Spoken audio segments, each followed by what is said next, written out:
Very good morning to all of you. कैसे हैं आप सभी? आशा करता हूं कि मस्त होंगे, ज़बरदस्त होंगे। मैं डॉक्टर अमर एक बार पुनः आपका हार्दिक स्वागत करता हूं इस online platform magnet mind institute पर। बेटा, हम लोग मॉलिक्यूलर बेसिस ऑफ इनहेरिटेंस के एमसीक्यूज़ की सीरीज़ शुरू की थी। इसी कड़ी में नेक्स्ट आपके सामने एमसीक्यू और लेकर आया हूं मॉलिक्यूलर बेसिस ऑफ इनहेरिटेंस के। ज़्यादा टाइम वेस्ट न करते हुए चलते हैं फर्स्ट क्वेश्चन के ऊपर। और फर्स्ट क्वेश्चन आपकी स्लाइड के ऊपर ये रहा। बेटा, फर्स्ट क्वेश्चन क्या कह रहा है? The cri du chat syndrome is caused by change in chromosome structure involving.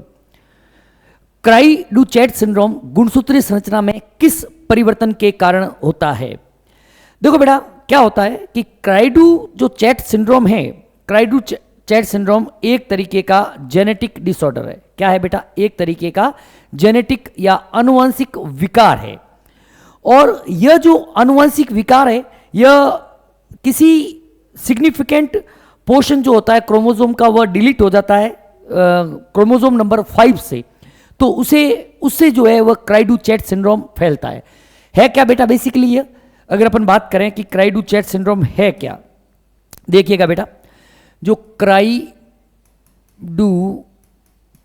Syndrome है उसके बारे में हम लोग बात करते हैं। क्राई-डू-चैट सिंड्रोम यह एक तरह का जेनेटिक डिसऑर्डर है। क्या है भाई? यह एक तरह का जेनेटिक डिसऑर्डर है, आनुवांशिक विकार है, एक तरह का आनुवांशिक विकार है। जो क्या होता है बेटा? जो क्रोमोसोम संख्या गुणसूत्र संख्या 5 है, गुणसूत्र संख्या 5, क्रोमोसोम नंबर 5 जो होता है उसमें विलोपन या डिलीशन के कारण उत्पन्न होता है। किसके कारण उत्पन्न होता है बेटा? डिलीशन या विलोपन के कारण उत्पन्न होता है। ठीक है बेटा, तो ये क्या है? इसका आंसर क्या चला जाएगा बेटा? विलोपन या डिलीशन जो है वह इसका आंसर चला जाएगा। क्लियर है चीज? चलते हैं बेटा नेक्स्ट क्वेश्चन की तरफ। यही है बेटा, वही बताया मैंने कि cry-do-chat syndrome is a genetic disorder caused by the loss or deletion of a significant portion of short arm of chromosome number 5। ये भी ध्यान रखना बेटा, short arm, ठीक है। दो तरीके की आर्म होती है। एक तो होती है बेटा क्रोमोसोम के अंदर शॉर्ट आर्म, क्रोमोसोम के अंदर दो आर्म होती है। एक तो होती है बेटा शॉर्ट आर्म, और शॉर्ट आर्म को बोलते हैं बेटा पी। और एक होती है बेटा लॉन्ग आर्म, लॉन्ग आर्म को बोलते हैं बेटा क्यू। तो यहां पर विलोपन किसका होता है बेटा? पी या जो शॉर्ट आर्म होती है उसका जो है विलोपन देखने को मिलता है। चलते हैं बेटा नेक्स्ट क्वेश्चन की तरफ। नेक्स्ट क्वेश्चन क्या कह रहा है? Chromosome number 2n-1 is an example of. गुणसूत्र संख्या 2n-1 किसका उदाहरण है? बेटा देखना किसका उदाहरण है। बेसिकली 2n-1 है, इट इज डायरेक्टली है मोनोसोमी है। अगर देखा जाए तो ये क्या है बेटा? मोनोसोमी है। बेटा देखना, एक होता है एन्यूसोमी, या अपन जिसको बोलते हैं एन्यूप्लॉइडी। एन्यूप्लॉइडी, एन्यूप्लॉइडी का मतलब क्या होता है बेटा? Loss of chromosome, loss of chromosome. ठीक है, जो कई तरीके का होता है बेटा, मोनोसोमी, ट्राइसोमी तो अलग है, 2n+1 हो जाएगा। मोनोसोमी, नलीसोमी, तो इसके अंदर अगर एक गुणसूत्र की कमी होती है, अगर एक गुणसूत्र की कमी होती है, तो अगर एक गुणसूत्र की कमी होती है तो उसको डिनोट किया जाता है बेटा 2n-1 से। किससे डिनोट करते हैं बेटा? 2n-1, मोनोसोमी या एक सूत्र न्यूनता हिंदी के अंदर भी इसको कहते हैं। क्या बोलते हैं बेटा? एक सूत्र न्यूनता। क्या बोलते हैं बेटा? एक सूत्र न्यूनता कहते हैं। चलते बेटा नेक्स्ट क्वेश्चन की तरफ। देखना बेटा, नेक्स्ट क्वेश्चन आपकी स्क्रीन के ऊपर यह रहा कि a class of mutation induced by addition और deletion of a nucleotide is called. Nucleotide के जुड़ने या हटने से प्रेरित उत्प्रेरतन के वर्ग को क्या कहा जाता है? देखना बेटा, अगर कोई न्यूक्लियोटाइड जुड़ता है या हटता है, ठीक है, अगर एक या दो नाइट्रोजन बेस उसमें से जुड़ते हैं या हटते हैं तो क्या होगा? वह पूरी की पूरी रीडिंग फ्रेम को चेंज कर देता है।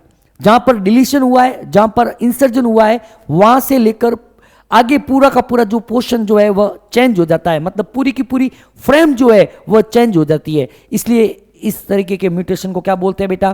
फ्रेम शिफ्ट म्यूटेशन कहते हैं। लिख लीजिएगा भली कि इंसर्जन और डिलीशन ऑफ, इंसर्जन और डिलीशन ऑफ न्यूक्लियोटाइड, न्यूक्लियोटाइड 1 और 2 न्यूक्लियोटाइड, न्यूक्लियोटाइड 1 और 2 nucleotide change the reading frame, reading frame from point of insertion and deletion, insertion and deletion, hence it is called as frame shift mutation. इसलिए इसको अपन लोग क्या बोलेंगे बेटा? Frame shift mutation कहते हैं। ठीक है, देख लिया, इसको फ्रेम शिफ्ट म्यूटेशन कहते हैं। नेक्स्ट क्वेश्चन देखिएगा बेटा, after a mutation at genetic locus the character of an organism changes due to the change in. एक अनुवांशिक लोकस पर उत्परिवर्तन के बाद जीव का लक्षण किस में परिवर्तन के कारण बदलता है? देखिएगा बेटा, म्यूटेशन होता क्या है? म्यूटेशन का मतलब होता है any inheritable change, any inheritable change in genetic material, या यहां पर इस क्वेश्चन के केस के अंदर क्या कहेंगे? डीएनए के अंदर जो है वह चेंज हो गया। मुझे बताइए, अगर डीएनए के अंदर चेंज हुआ है तो changes also occurs in mRNA, changes also occurs in mRNA, क्योंकि डीएनए से ही आगे चलकर एमआरएनए का निर्माण होता है। अगर एमआरएनए के अंदर चेंज हुआ है तो एमिनो एसिड का जो सीक्वेंस है या डिफरेंट एमिनो एसिड जो सीक्वेंस है उसका फॉर्मेशन हो जाएगा, leads to different sequence of amino acid या leads to different amino acid sequence. इससे क्या होगा बेटा? लीड्स टू डिफरेंट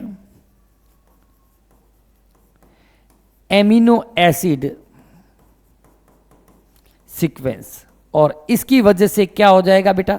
आफ्टर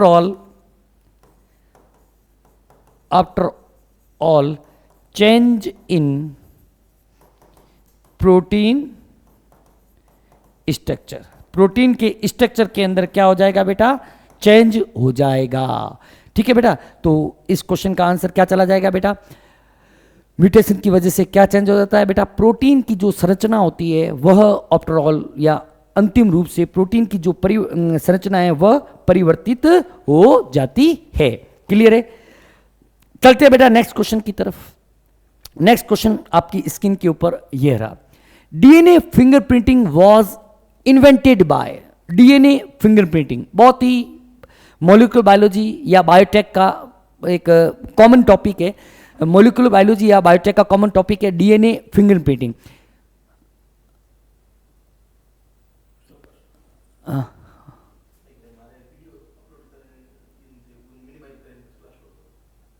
तो कर दो ना, भली कर दो, इसको भली करो, हाँ इसको भली नीचे करो, इसको भली नीचे करो, कोई इसको नीचे करने में कोई दिक्कत थोड़ी है, कोई दिक्कत नहीं है, भली करो, कोई बात नहीं सर। सर आए कोई काम कर रहे हैं। देखिएगा बेटा अगला क्वेश्चन देखिएगा, इसको मिनिमाइज भली नहीं करो ना, तो इसको स्लाइड को आप 1 मिनट बेटा है, इसको साइड में रख लो ना, ताकि मुझे भी दिखता रहे कि चल रहा है।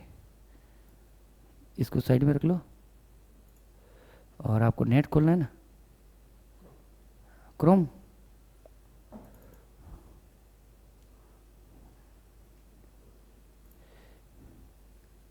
लो ठीक है, ओके बेटा, sorry for disturb. Alec Jeffreys, DNA fingerprinting जो है सबसे पहले किसने इन्वेंटेड की थी बेटा? एक साइंटिस्ट थे जिसका नाम था एलेक जेफरी। क्या नाम था बेटा? एलेक जेफरी नाम के जो साइंटिस्ट थे, उन्होंने जो है डीएनए फिंगरप्रिंटिंग को सबसे पहले इन्वेंटेड किया था। इन्होंने बेसिकली बेटा क्या किया था? They use satellite DNA as a probe. एक चीज यहां पे लिख लो भली, use satellite DNA as probe. Satellite DNA को प्रोब के रूप में इन्होंने काम में लिया था। चलिए बेटा नेक्स्ट क्वेश्चन के ऊपर। Next question is on your screen. The technique of transferring DNA fragment separated on agarose gel to a synthetic membrane such as nitrocellulose is known as. Agarose gel पर अलग किए गए डीएनए खंड को नाइट्रो डीएनए है बेटा, डीएनई नहीं है ये, डीएनए नाइट्रोसेलुलोज जैसे सिंथेटिक झिल्ली में स्थानांतरित करने की तकनीकी को क्या कहा जाता है? देखना बेटा, एग्रोज जेल इलेक्ट्रोफोरेसिस में हम लोग क्या पढ़ते हैं कि जेल के ऊपर डीएनए के फ्रेगमेंट्स को सेपरेट आउट किया जाता है। और जब ये जेल के ऊपर बेसिकली क्या होता है बेटा कि एग्रोज जेल इलेक्ट्रोफोरेसिस के अंदर क्या होता है, इस जेल के ऊपर आपको डीएनए के जो फ्रेगमेंट्स है वह इस तरीके से देखने को मिलते हैं। अब फिर क्या किया जाता है बेटा, इस फ्रेगमेंट को एक दूसरी मेम्ब्रेन के ऊपर, सिंथेटिक मेम्ब्रेन के ऊपर ट्रांसफर किया जाता है। सिंथेटिक मेम्ब्रेन के ऊपर जो है वह ट्रांसफर किया जाता है। यह मेम्ब्रेन बेटा नाइट्रोसेलुलोज की हो सकती है बेटा, नाइट्रोसेलुलोज की हो सकती है, ठीक है। नाइट्रोसेलुलोज की सिंथेटिक मेम्ब्रेन हम लोग काम में ले सकते हैं, या नायलॉन की सिंथेटिक मेम्ब्रेन जो है वह भी हम लोग काम में ले सकते हैं बेटा। नायलॉन की सिंथेटिक मेम्ब्रेन ले लो या नाइट्रोसेलुलोज की सिंथेटिक मेम्ब्रेन ले लो। अब ये जो ट्रांसफर है, इस ट्रांसफर को ही हम लोग क्या बोलते हैं बेटा, सदर्न ब्लॉटिंग बोलते हैं। क्या बोलते हैं बेटा, सदर्न ब्लॉटिंग बोलते हैं। क्या बोलेंगे बेटा, सदर्न ब्लॉटिंग। कि transfer of fragments of DNA occurs on gel to a synthetic membrane is called as Southern blotting. It was first invented by E.M. Southern. E.M. Southern साहब के एक वैज्ञानिक थे, इन्होंने इसको सबसे पहले इन्वेंटेड किया था 1975 के अंदर, 1975 के अंदर आपके जो साइंटिस्ट थे इन्होंने उसको सबसे पहले इन्वेंटेड किया था। क्लियर है? तो यहाँ पर क्या चला जाएगा बेटा, सदर्न ब्लॉटिंग जो है वह आंसर चला जाएगा। Basically it is based on DNA hybridization. Northern blotting DNA RNA के ऊपर होता है। वेस्टर्न प्रोटीन जो होता है ब्लॉटिंग होता है वह प्रोटीन के सेपरेशन के लिए काम में लिया जाता है। Next come on the next question. Next question is on your screen. The question is that which of the following is not associated with HGP. निम्नलिखित में से एचजीपी से संबंधित नहीं है। बेटा एचजीपी, पहला क्वेश्चन तो यहीं पे, इसकी फुल फॉर्म हमें पता होनी चाहिए। Human genome project, mega project था, पता ही है आपको, जिसके अंदर उसका मेन एम था sequencing the whole nitrogen base present in human genome. ठीक है, तो इससे क्या संबंधित नहीं है, बायो इंफॉर्मेटिक्स। बेटा it is the whole science is called as genome project से संबंधित पूरी जो बायोलॉजी है उसे बायो इंफॉर्मेटिक्स कहते हैं। तो ये आंसर तो आपके होगा नहीं। Cloning vector BAC and YAC. बेटा बैक की फुल फॉर्म होती है बेटा बैक्टीरियल आर्टिफिशियल क्रोमोजोम। ठीक है, बैक्टीरियल आर्टिफिशियल क्रोमोजोम, जीवाणु कृत्रिम गुणसूत्र, जीवाणु कृत्रिम गुणसूत्र। और यह की फुल फॉर्म होती है बेटा यीस्ट आर्टिफिशियल क्रोमोजोम। यीस्ट कृत्रिम गुणसूत्र, यीस्ट कृत्रिम गुणसूत्र। ठीक है बेटा, ये दोनों जो गुणसूत्र होते हैं, ये दोनों प्रकार के गुणसूत्र, they act as a vector. ये दोनों किसकी तरह काम करते हैं बेटा, वेक्टर की तरह काम करते हैं और लार्ज डीएनए फ्रेगमेंट को क्लोनिंग करने के लिए काम में लिए जा सकते हैं। तो ये भी इसके अंदर यूज लिए गए थे। ठीक है, थर्ड है ऑटोमेटेड डीएनए सीक्वेंसर। बेटा बेसिकली एक साइंटिस्ट थे जिसका नाम था फ्रेडरिक सेंगर। फ्रेडरिक सेंगर साहब ने ऑटोमेटेड डीएनए सीक्वेंसर को काम में लिया था। ठीक है, और ये जो है जीनोम प्रोजेक्ट में ऑलरेडी बहुत अच्छे तरीके से यूज किए गए थे। तो ये भी आंसर नहीं है, आंसर चला जाएगा आपके VNTR। क्या फुल फॉर्म है बेटा VNTR की, variable number of tandem repeats, variable number of tandem repeats. Basically VNTR जो होते हैं they are act as a marker in DNA fingerprinting program. You act as marker, act as marker in DNA fingerprinting. DNA fingerprinting के अंदर ये marker के रूप में जो है वह काम में लिए जाते हैं। क्लियर है चीज? चलिए बेटा नेक्स्ट क्वेश्चन की तरफ बढ़ते हैं। Commonly use vector for HGP। HGP के लिए, ह्यूमन जीनोम योजना परियोजना के लिए कौन से मार्कर को काम में लिया गया था? तो बेटा देखना, HGP के अंदर जो DNA फ्रेगमेंट्स जो थे, DNA के जो फ्रेगमेंट्स थे ये थे आपके लार्ज साइज के। कैसे थे बेटा? लार्ज साइज के। तो लार्ज साइज के DNA फ्रेगमेंट को क्लोनिंग करने के लिए बड़े साइज को वेक्टर की आवश्यकता थी। तो बड़े साइज के वेक्टर कौन थे बेटा? बैक और यैक थे। ठीक है, बैक मतलब बेसिकली HGP के अंदर 3 तरीके के मार्कर काम में लिए गए थे बेटा। एक तो था यैक, एक था बेटा बैक, और तीसरा था बेटा मैक। ठीक है बेटा, यैक जिसकी फुल फॉर्म ऑलरेडी अपन सब जानते हैं बेटा, यीस्ट आर्टिफिशियल क्रोमोसोम होती है। बैक की होती है बेटा बैक्टीरियल आर्टिफिशियल क्रोमोसोम। मैक की होती है बेटा मेमेलियन आर्टिफिशियल क्रोमोसोम। ठीक है बेटा, बेसिकली जनरली तो बैक और यह की काम में लिए गए थे, कहीं कहीं पर बेटा मैक भी काम में, आउट ऑफ एनसीईआरटी वैसे भी अपन को ज्यादा ध्यान देना नहीं है। चलिए बेटा नेक्स्ट क्वेश्चन की तरफ बढ़ते हैं बेटा। Next question is on your screen. In sea urchin DNA what is which is double stranded? Sea urchin DNA जो डबल स्टैंडर्ड दे रखा है, 70% of base were shown to be cytosine, और बाकी वालों का जो है वह परसेंटेज पूछा है। बाकी वालों का जो है वह परसेंटेज पूछा है। बिल्कुल इजी सा क्वेश्चन है बेटा, देखिएगा किस तरीके से अपन इसको बिल्कुल अच्छे तरीके से कर रहे हैं, आराम से। बिल्कुल इजी क्वेश्चन है बेटा। क्या कह रहा है? Bases were to be cytosine, cytosine को दे रखा है बेटा 17%। तो सीधा सा बात है, ग्वानिन कितना हो जाएगा बेटा? 17% हो जाएगा। तो C प्लस G कितना हो जाएगा? 34%। तो बताइए A प्लस T कितना हो जाएगा? 100 minus 34 equal to 66%। Means adenine कितना हो जाएगा बेटा? 33। थाइमिन कितना हो जाएगा? 33। अब ये पूछा है, सभी का पूछा है, ग्वेनिन कितना हो जाएगा? 17%। Guanine 17, adenine 33, thymine 33। B number option के अंदर आपको यह आंसर देखने को मिल रहा है। क्लियर है? चलें आगे बेटा, अगला क्वेश्चन देखना बेटा। Gene regulation governing lactose operon of E coli that involve the lac I gene product is. E coli के लैक्टोज ऑपेरॉन को नियंत्रित करने वाला जीन नियमन जिसमें लैक आई जीन उत्पाद शामिल होता है वह है। देखो बेटा क्या होता है, basically we know that in lac operon के अंदर एक होता है जीन आई। जीन आई क्या करता है बेटा? रिप्रेसर प्रोटीन बनाता है। ये क्या बनाता है बेटा? Repressor protein. यह रिप्रेसर प्रोटीन इसके ऑपरेटर के ऊपर बाइंड होता है और स्ट्रक्चरल जीन के ऑपरेटर के ऊपर बाइंड होता है और ट्रांसक्रिप्शन को क्या कर देता है बेटा? ट्रांसक्रिप्शन को ऑफ कर देता है। ठीक है, तो यह जो है इसको बोलते हैं बेटा नेगेटिव ओपेरॉन। क्या बोलते हैं बेटा? Negative operon. लेकिन जब लैक्टोज प्रेजेंट है तो क्या होता है बेटा?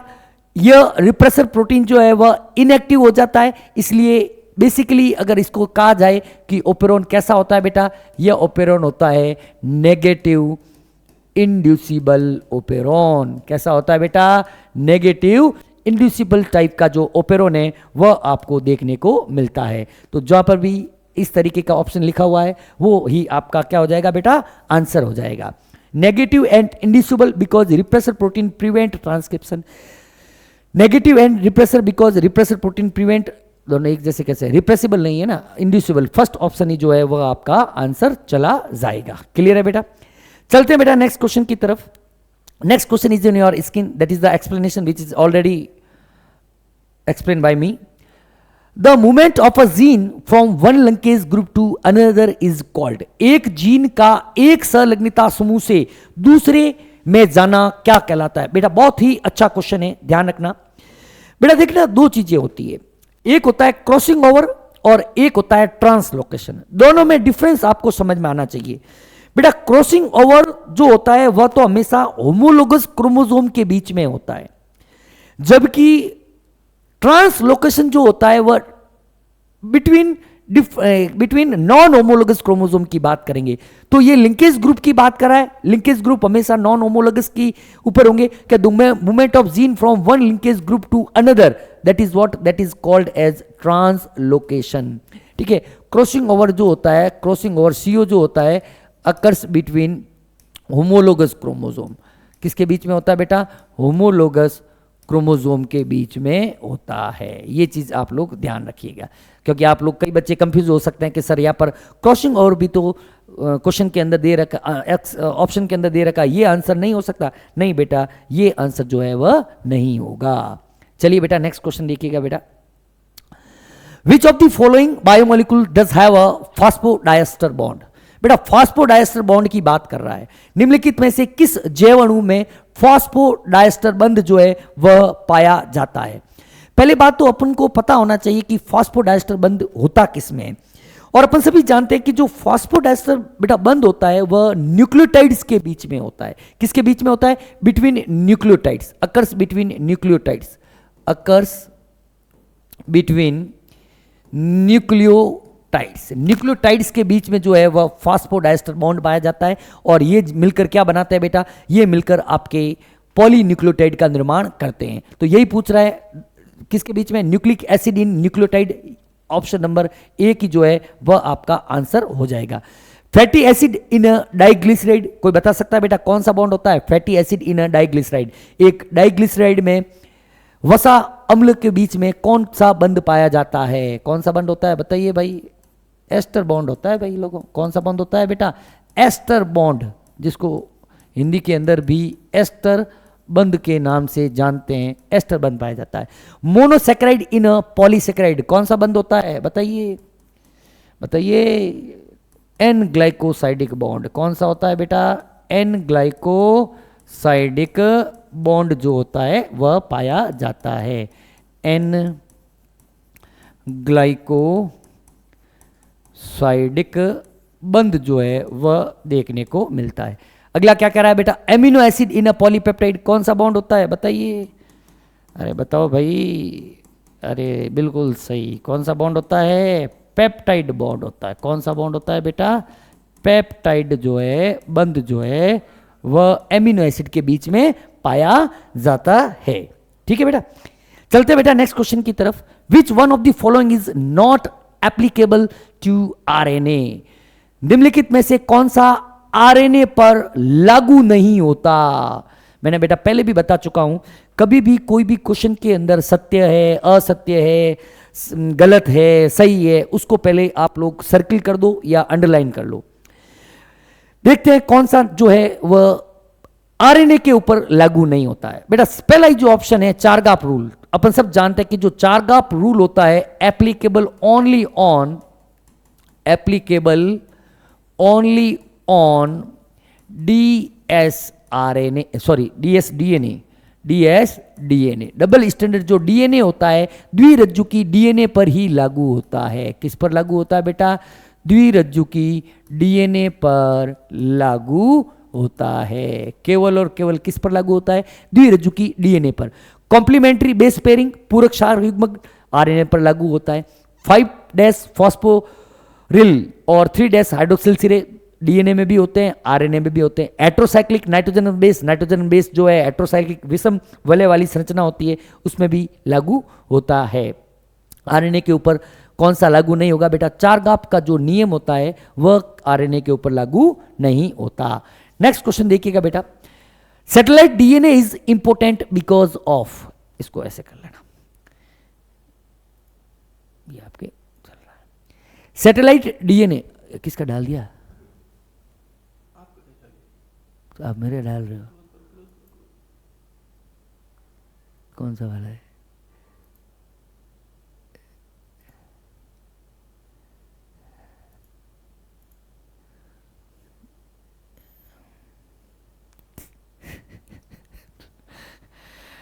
कोई बात नहीं बेटा, सर थोड़ा कुछ काम कर रहे हैं, इमरजेंसी है थोड़ी इसलिए।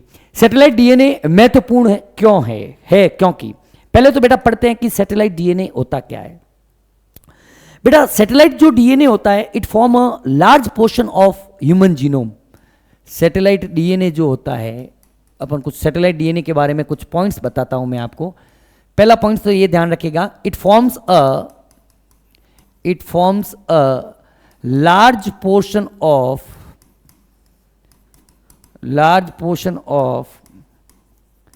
ह्यूमन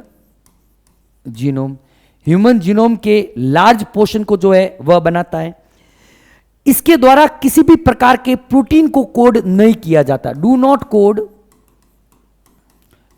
कोड एनी प्रोटीन, किसी भी प्रोटीन को जो है वह कूट नहीं करता है। So high degree of polymorphism shows high degree of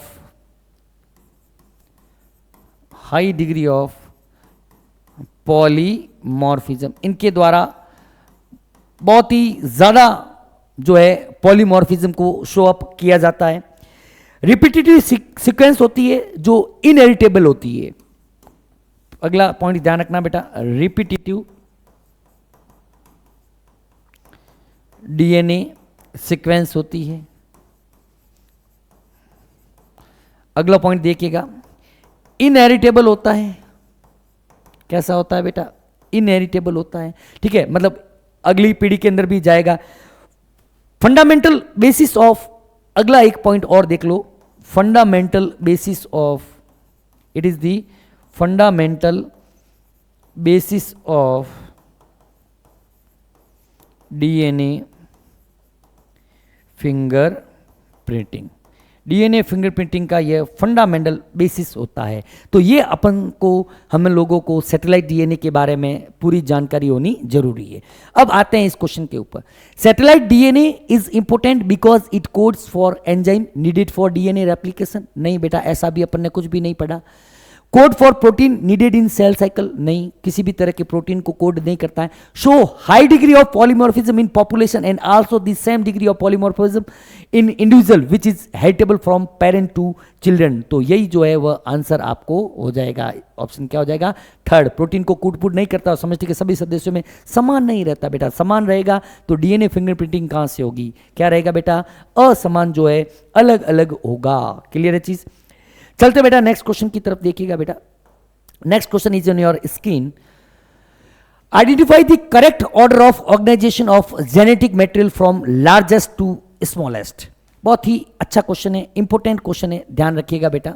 क्या कह रहा है? आनुवांशिक पदार्थ के संगठन का सबसे बड़े से सबसे छोटे, बड़ा सबसे आगे रखना है, छोटा सबसे पीछे रखना है। तो बेटा अपन सब जानते हैं कि सबसे बड़ा तो क्या होता है बेटा? सबसे बड़ा होता है जीनोम।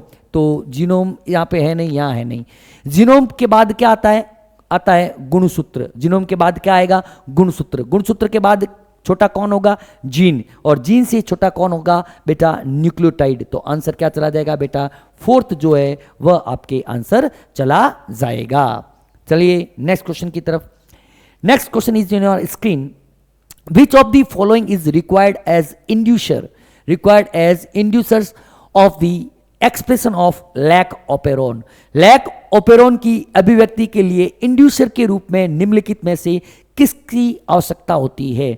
तो बेटा अपन सब जानते हैं कि जो इंड्यूसर होता है वह यहां पर इंड्यूसर के रूप में लैक्टोज की आवश्यकता होती है।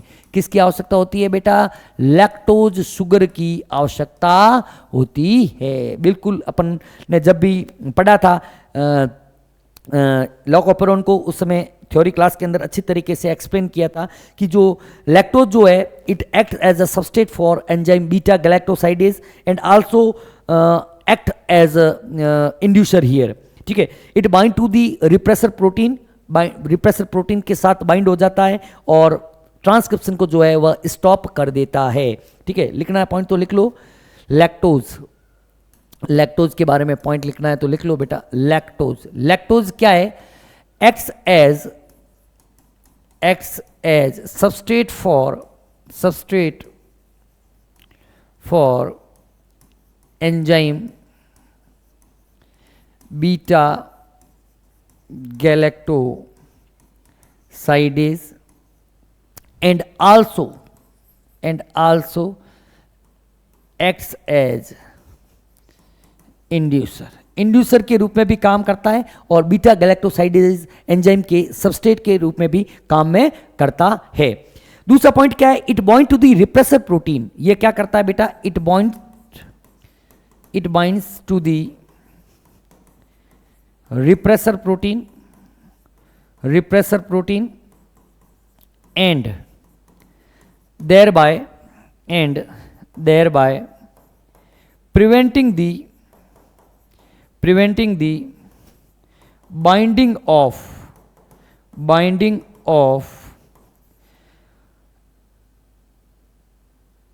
repressor protein to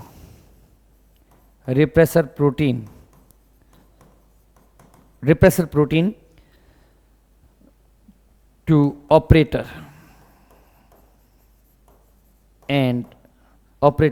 of structural gene ठीक है बेटा। तो यहाँ पर जो है इस क्वेश्चन का जो आंसर जो चला जाएगा आपके लैक्टोज शर्करा जो है वह आंसर यहाँ पर चला जाएगा। क्लियर है बेटा। नेक्स्ट देखिएगा बेटा, नेक्स्ट क्वेश्चन, ठीक है। अगला क्वेश्चन देखना बेटा क्या कह रहा है।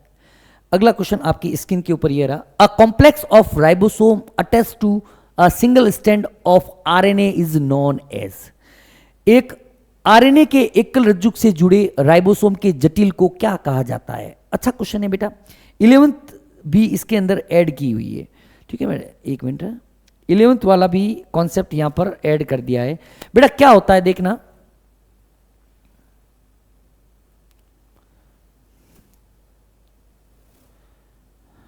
ठीक है, आई थिंक अब दिख रहा होगा आपको। देखिएगा बेटा क्या होता है कि मैं कह रहा हूं ये एक एमआरएनए की चेन है। ये क्या है बेटा, एक एमआरएनए चेन है, ठीक है। अब क्या होगा, इस एक एमआरएनए के चेन के ऊपर अगर कई सारे राइबोसोम यूं जुड़ जाए, कई सारे राइबोसोम जो है वह जुड़ गए, एक एमआरएनए के ऊपर कई सारे राइबोसोम जुड़ गए, तो इसे हम लोग क्या बोलते हैं बेटा, पॉलीसोम या पॉलीराइबोसोम कहते हैं। When multiple ribosome attach to, लिख लो भली, इसको स्ट्रक्चर को क्या बोलते हैं बेटा, पॉलीसोम कहते हैं, या इसी को कहते हैं बेटा पॉलीराइबोसोम। अगर प्रोटीन सिंथेसिस को ज्यादा एक्टिवली करना है तो यहां पर जो है पॉलीराइबोसोम का निर्माण किया जाता है। Allow a cell to make many copies of polypeptide. ये क्या करते हैं, allows a cell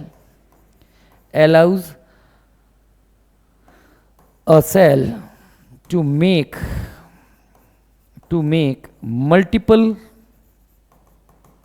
multiple copies of protein, multiple copies of a polypeptide, multiple copies of polypeptide, ठीक है बेटा।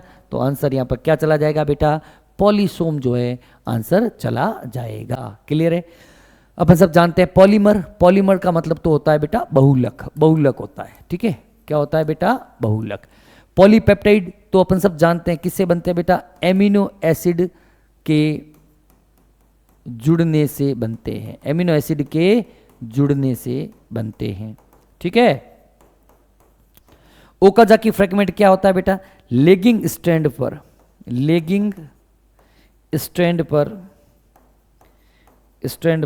बनने वाले डीएनए फ्रैगमेंट्स होते हैं, क्लियर है चीज, डीएनए फ्रैगमेंट्स होते हैं, क्लियर है। चलते हैं बेटा अगला क्वेश्चन की तरफ। अगला क्वेश्चन आपकी स्क्रीन के ऊपर ये रहा, विच of the following is not required for any of the techniques of DNA fingerprinting available at present. वर्तमान में उपलब्ध डीएनए फिंगरप्रिंटिंग की किसी भी तकनीकी के लिए निम्नलिखित में से किसकी आवश्यकता नहीं होती। पॉलीमरेज चेन रिएक्शन बिल्कुल होती है बेटा। पॉलीमरेज चेन रिएक्शन की सहायता से क्या किया जाता है बेटा, डीएनए का एम्प्लीफिकेशन किया जाता है। क्या किया जाता है, डीएनए का एम्प्लीफिकेशन। तो ये तो आंसर आपके होगा नहीं, ठीक है। अगला क्वेश्चन देखना बेटा, अगला क्वेश्चन देखिएगा। अगला क्वेश्चन क्या है, अगला क्वेश्चन है जिंक फिगर अगला ऑप्शन है जिंक फिगर एनालिसिस। बेटा zinc finger analysis basically related to protein structure bind to DNA. It is related to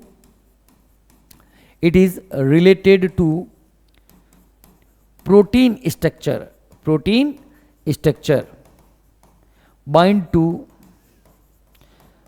to DNA के साथ जुड़ जाता है और प्रोटीन स्ट्रक्चर को संबंध जो है वह, इसलिए ऑप्शन जो सेकंड है वह आपके आंसर चला जाएगा। रेस्ट्रिक्शन एंजाइम से क्या किया जाता है बेटा, डीएनए को कट किया जाता है। डीएनए को क्या किया जाता है, कट किया जाता है। और डीएनए हाइब्रिडाइजेशन मतलब सदन ब्लॉटिंग की बात कर रहा है। बेसिकली ये किसकी बात कर रहा है बेटा, सदन ब्लॉटिंग की बात कर रहा है। तो सदन ब्लॉटिंग भी आपके डीएनए फिंगरप्रिंटिंग में की जाती है। क्लियर है चीज। चलते बेटा नेक्स्ट क्वेश्चन की तरफ। नेक्स्ट क्वेश्चन क्या कह रहा है, निम्नलिखित में से कौन सा प्रारंभक प्रकूट है।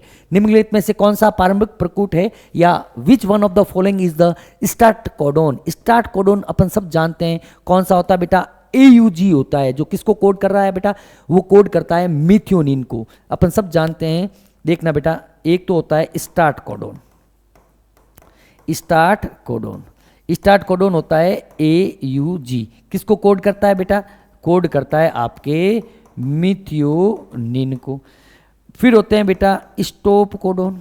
और स्टॉप कोडोन कौन से होते हैं, याद करो। स्टॉप कोडोन के लिए मैंने एक वर्ड बताया है, आगाज। क्या, कौन सा वर्ड बताया बेटा, आगाज। कैसे, आ को कैसे लिखना है, आ, गा को कैसे लिखना है, GA, ज को कैसे लिखना है, AG। तो क्या हो जाएगा बेटा, आ गा ज, और सबके आगे क्या लगा दो बेटा, U। ये भी चीज आप लोग ध्यान रखिएगा। चलते हैं बेटा नेक्स्ट क्वेश्चन की तरफ। नेक्स्ट क्वेश्चन क्या कह रहा है, Taylor conducted the experiment to prove semi conservative mode of chromosome replication on. Taylor ने गुणसूत्र प्रकृति के संबंध में के अर्धसंरक्षित तरीके को साबित करने के लिए किस पर प्रयोग किया था। बेटा देखना, एक वैज्ञानिक था JH टेलर और उसके साथियों ने, JH टेलर और उसके साथी थे JH टेलर एटॉल। बहुत सारा 2 से ज्यादा होते हैं तो बेटा एटॉल वर्ड लगाते हैं। इन्होंने 1958 के अंदर, 1958 के अंदर बेटा एक्सपेरिमेंट किया था और इन्होंने यूज लिया था बेटा रेडियो एक्टिव थाइमिडीन को। किसको यूज लिया था बेटा, रेडियो एक्टिव थाइमिडीन को यूज लिया था। यह भी क्वेश्चन पूछा जा सकता है, किसको यूज लिया था, रेडियो एक्टिव थाइमिडीन को यूज लिया था। क्या प्रूफ करने के लिए कि डीएनए रेप्लिकेशन जो है वह सेमी कंजर्वेटिव होता है। और इन्होंने किसको यूज लिया था बेटा, वीसिया फाबा प्लांट को जो है वह इसके ऊपर अपने एक्सपेरिमेंट जो है वह कंडक्ट किए थे। नेक्स्ट क्वेश्चन देखिएगा बेटा, the equivalent of structural gene is. एक संरचनात्मक जीन के समतुल्य क्या होता है। पहले भी अपन इस क्वेश्चन को कर चुके हैं। संरचनात्मक जीन के इक्वल जो होता है वह सिस्टोन होता है। मैं पहले भी बता चुका हूं कि एक जीन की कई सारी यूनिट्स होती है। जैसे रेकॉन है, it is responsible for recombination. किसके लिए जरूरी होती है बेटा, यह रिकॉम्बिनेशन के लिए रेस्पॉन्सिबल होती है।